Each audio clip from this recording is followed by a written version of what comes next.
क्या रामायण सच में हुई थी? आज हम आपको एक ऐसे सबूत दिखाने वाले हैं जिससे आप मान जाएंगे कि रामायण सच में हुआ था। रावण का महल। लंकापति रावण के महल के अवशेष आज भी मौजूद है। ये वही महल है जिसे पवन पुत्र हनुमान ने लंका के साथ जला दिया था। सुग्रीव की गुफा। बाली के डर से सुग्रीव जिस गुफा में ठहरे थे वे गुफा आज भी मौजूद है। इस कंदरा में सुग्रीव बाली के डर से छुपे थे। राम सेतु। भारत के दक्षिण पूर्वी तट के किनारे रामेश्वरम द्वीप तथा श्रीलंका के उत्तर पश्चिम तट पर मन्नार द्वीप के मध्य चूना पत्थर से बनी एक श्रृंखला है। भौगोलिक प्रमाणों से पता चलता है कि किसी समय ये राम सेतु भारत और श्रीलंका को भूमार्ग से आपस में जोड़ता था। ये पुल करीब 18 मील यानी 30 किलोमीटर लंबा है। ऐसा माना जाता है कि 15वीं शताब्दी तक ये पैदल पार करने योग्य था। एक चक्रवात के कारण ये पुल अपने पूर्ण स्वरूप में नहीं रहा।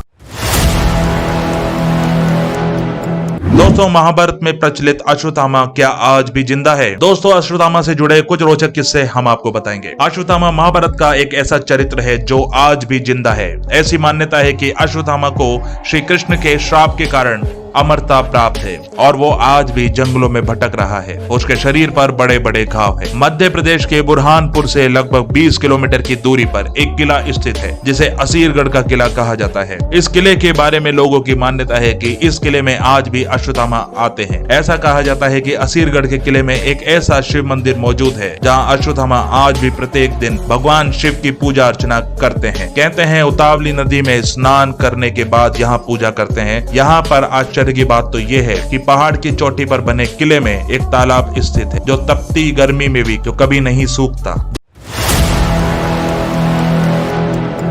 वो सबूत जो रामायण को सच साबित करते हैं।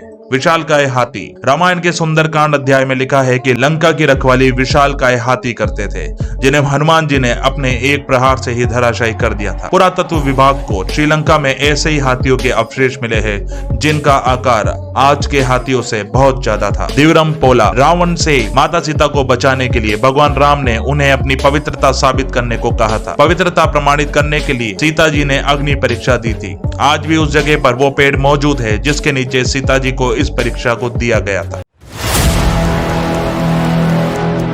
रामायण काल के 4 हवाई अड्डे। श्रीलंका की रामायण अनुसंधान कमेटी ने रावण के रामायण कालीन 4 हवाई अड्डे खोजने का दावा किया है। पिछले 9 वर्षों में यह कमेटी श्रीलंका का कोना कोना छान रही थी जिसके तहत कई छुटपुट जानकारी और अवशेष मिलते रहे। परंतु पिछले 4 सालों में लंका के दुर्गम स्थानों में की गई खोज के दौरान रावण के 4 हवाई अड्डे हाथ लगे हैं। कमेटी के अध्यक्ष अशोक केत का कहना है कि रामायण में वर्णित लंका वास्तव में श्रीलंका में ही जहां उसानगोड़ा, गुरुलोपोथा, तोतुपोलाकंदा तथा वरियापोला नामक 4 हवाई अड्डे मिले हैं।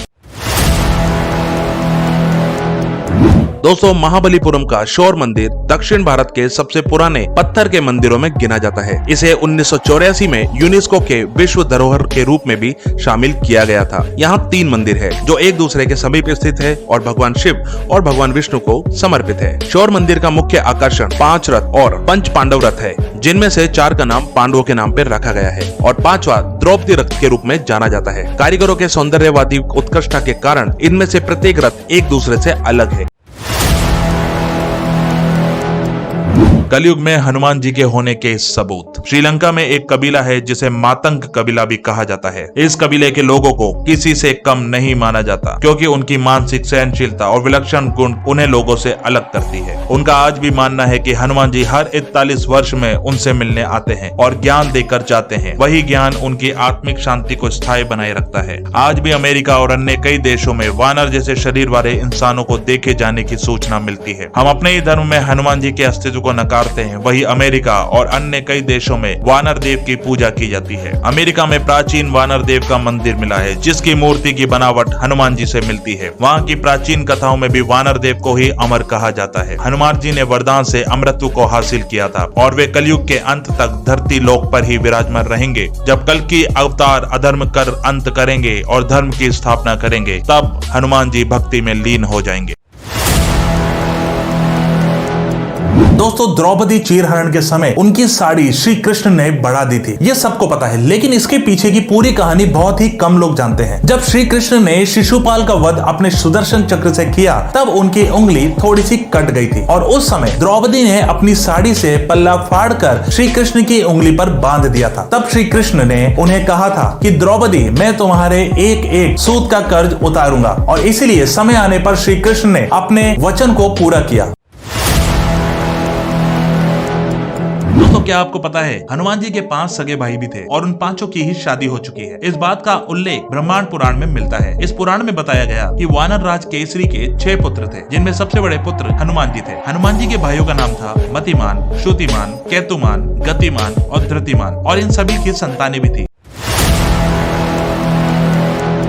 दोस्तों जिसने चारों वेद 6 उपनिषद कंठस्थ किए हैं उनको कौन नहीं जानता। जी हाँ दोस्तों, मैं बात कर रहा हूँ रावण की। लेकिन दोस्तों क्या आपको पता है कि रावण दरअसल में था कौन? दरअसल रावण भगवान विष्णु के बैकुंठ का जय नाम का द्वारपाल था। एक बार जब विष्णु जी अपने कक्ष में आराम कर रहे थे तब कुछ ऋषि मुनि विष्णु जी से मिलने आए, लेकिन जय ने उन्हें विष्णु जी से मिलने नहीं दिया। तो ऋषि मुनि ने क्रोधित होकर उसे श्राप दे दिया कि तुम आने वाले 3 जन्मों तक राक्षस योनि में ही पैदा होंगे और भगवान विष्णु के अवतरित रूपों के द्वारा ही तुम्हारा वध होगा। और इसी कारण जय नाम का राक्षस सबसे पहले सतयुग में हिरण्यकश्यप के रूप में जन्मा। उसके बाद भगवान विष्णु ने नरसिंह अवतार में उनका वध किया। उसके बाद त्रेता युग में रावण के रूप में जन्मा और उस समय भी भगवान विष्णु के राम अवतार ने ही उनका वध किया। और फिर द्वापर युग में वही रावण कंस बनकर जन्मा और वध भगवान विष्णु के श्री कृष्ण अवतार ने किया।